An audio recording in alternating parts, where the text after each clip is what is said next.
Good morning, students. So, we already started our history first chapter, that is the Indian subcontinent and history. So, before moving further, we'll just revise what we learned in our previous lecture. So, we learn about what is Indian subcontinent. Indian subcontinent is a concept and a term which is mainly used for geographical regions surrounded by the Indian Ocean, that is Nepal, Bhutan, Bangladesh, Sri Lanka and Pakistan. Understood what is Indian subcontinent? Then we learn about what is history, meaning of history. So history is a coherent account. Coherent means logical account of significant past events in the progress of human culture. All of you understood the meaning? Then we learn four major pillars of the history. First, time, place, society and individuals. These are the most important factors, major pillars of the history. Without these pillars, we cannot write history, we cannot imagine history. On this four components, place. Place is related to geography or geographical conditions. On all in that four pillars, place is related to geography or geographical conditions, and because of that history and geography are inseparable, means we cannot separate them, they are inseparable. History which is influenced by geographical conditions. All of you understood? Then we learn that our diet, clothing, housing, occupation, all these things of human beings which are depend on geographical characteristics. For example, hilly areas, people who are staying in hilly areas, their lifestyle, their diet is different. The people who are staying at plains, their lifestyle is different. Then we learn about the sources of our livelihoods, that climate, rainfall, agricultural produce, flora and fauna of the region where we are the where we live are the sources of our livelihood. And because of big and but sometimes the reasons, there are some problems like degradation of the environment, drought, inventions, etc. lead to the scarcity of these means. And because of these things, there is a close relationship between history and geography. All of you understood? Now let's move further. Geographical features of India. So our country India, which is extends, means which make a larger, far and wide. As we know, as its north it is Bay of Himalayas, east there is a Bay of Bengal, west there is a Arabian Sea, and in the south there is a Indian Ocean, except two islands. Which are these two islands? Andaman Nicobar and Lakshadweep. Except these two islands, rest of the country is contiguous. Contiguous means nearby, nazdik nazdik. So as its north, it is Himalayas. In the east, it is Bay of Bengal. In the west, it is Indian, sorry, Arabian Sea, and in the south, it is Indian Ocean. Except two islands, which are they? Yes, Andaman Nicobar and Lakshadweep. Except these two islands, rest of the countries contiguous, that is nearby. So before 1947, before India got independence, before that, the Pakistan and Bangladesh, these two countries are part of the India. These two countries, Pakistan and Bangladesh, these two countries are also part of India.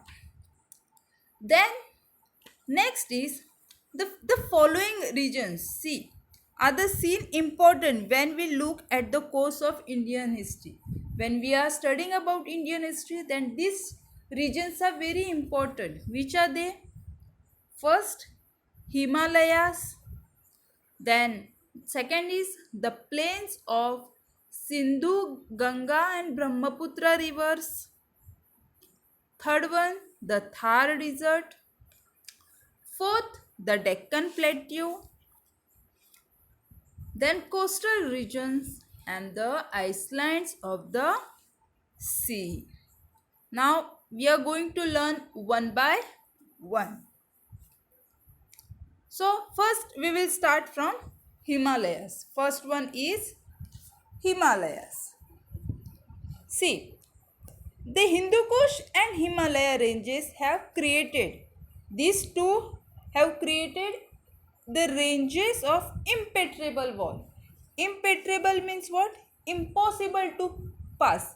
ऐसा wall बनाया है जैसे उससे पास होना impossible है. Impenetrable wall on the northern side of the Indian subcontinent.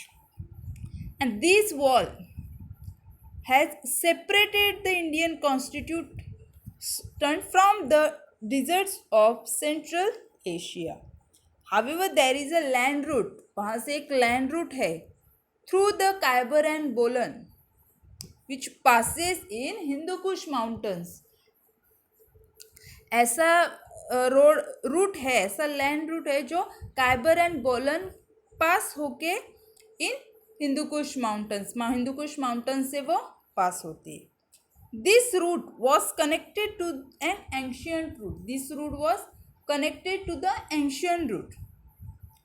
So the trade means business. The trade route from China pass through Central Asia and कहाँ तक मिलता है वो? सेंट्रल एशिया से पास होके rich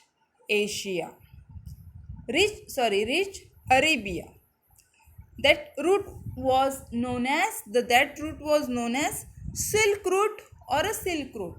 Why this route is called Silk Route or a Silk Route or a road?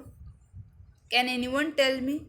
Yes, because with the help in that land route, which kind of product was passed? Commodity was passed? Silk product. The silk commodity was exported from that route, and that's why the land route is called Silk Route or a Silk Road. See, it is known as Silk Route or a Silk Road because the silk was the main commodity which was exported to the western country. That's why they use the word exported. This product was exported to the western countries with the help of this road. The route through the passes was used by many foreign invaders. On that route, this land route was used by many foreigners in ancient India.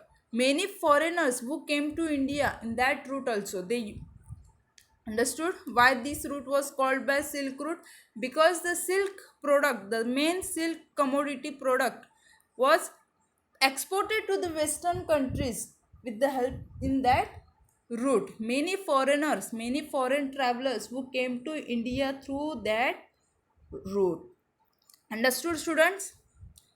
All of you underline this sentence, that the first sentence, Hindu Kush and Himalaya, which ranges have created impenetrable wall on the northern side of Indian subcontinent. All of you understood, students, about Himalayas? Next is second one. Now let's move second one. The plains of Sindhu, Ganga and Brahmaputra. The region which is consists of these three big rivers. Which are these three big rivers? Ganga, Sindhu and Brahmaputra. And their tributaries. This region consists of basins of the three big rivers, that is Ganga, Brahmaputra and Sindhu rivers. This region which is extends from, कहाँ से कहाँ तक फैला हुआ है? Extend means to expand होना. Extends from Sindh, Punjab in the west to the present day in Bangladesh in the east. कहाँ से कितना expand हुआ है? The Sindh, Punjab in the west to till east in Bangladesh. It was in this region that the earliest Indian civilization or Indian culture of Harappa and later states and empires of ancient India which was emerged. So in that plains of that here, three big rivers, which are they? Ganga, Sindhu and Brahmaputra. This region which is extends from Sindh, Punjab in the west and to the present day in Bangladesh. Understood about this second one? Third one is the Thar Desert. Third one is the Thar Desert. The Thar Desert which is spreads from Rajasthan, Haryana and some parts of Gujarat. All of you underline this sentence. Here question will ask, where did the Thar Desert spreads? So what is your answer?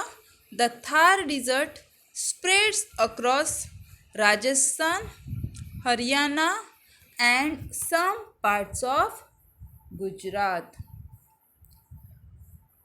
A part of Thar Desert which is lies today in Pakistan. उसका part of this desert was in today's Pakistan में उसका आधा part है. That the desert has a Satluj river. This desert has a Satluj river to its north, Aravalli mountain range to its east, Run of Kutch to its south and the Indus River to its west. All of you underline this sentence. Your question will ask that where did the Thar Desert extends? So the desert has Satluj River to its north, Aravalli mountain range to its east, Run of Kutch to its south and the Indus or a Sindhu River to its west. And the Ghaggar River which is originate means जहाँ से पहली starting हुई है, originate in Himachal Pradesh. The Ghaggar River which is originates in Himachal Pradesh and which reaches the Thar Desert. जो घाघर river है वो main कहाँ पे उसका ओरिजिनेट हुआ है? In Himachal Pradesh. But he reaches the Thar desert. It is known as Hakra in Pakistan. उसको पाकिस्तान में क्या बोला जाता है? Hakra. Its course in Rajasthan and Pakistan has now dried up. Many sites of the Harappan civilization or Harappan culture are situated along the dry course of the river. So Thar Desert, here what we learn that Thar Desert is spreads from Rajasthan, Haryana and some parts of Gujarat.